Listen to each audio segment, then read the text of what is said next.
Happy low carb po sa ating lahat. So ayan guys, eto na naman ang ating paboritong pork chop and pork ribs na gagawin. But this time guys, lalagyan natin ng ating almond powder.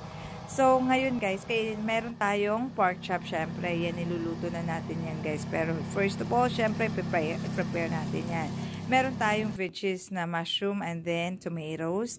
Ayan, nilagyan na natin yung powdered black pepper, asin, at saka syempre ang ating pork chop ay nilagyan natin din natin yan ng asin, powdered black pepper, at saka herb de Provence, at sprinkle din natin guys ng powdered almonds. So, ayan guys, nakikita na ninyo, ready for Freddy na siya.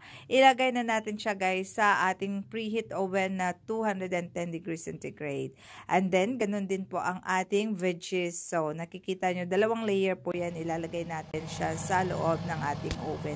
So, nakikita po ninyo, malapit na po siyang maluto. Siyempre, from time to time, titingnan po natin, baka naman po masunog. Hindi ko na po nakalculate kung gaano kahaba ang oras ang aking pagluluto. Pero, from time to time po, titingnan nyo na lang, crunchy na po siya. Tingnan nyo, kumukulo-kulo ng kanyang taba ng ating pork ribs at saka ng ating pork chop. Ang maganda po, hindi siya gaano mataba. As in, katamtaman lang naman talaga. So, nakikita nyo po ang ating almond. Ang sarap.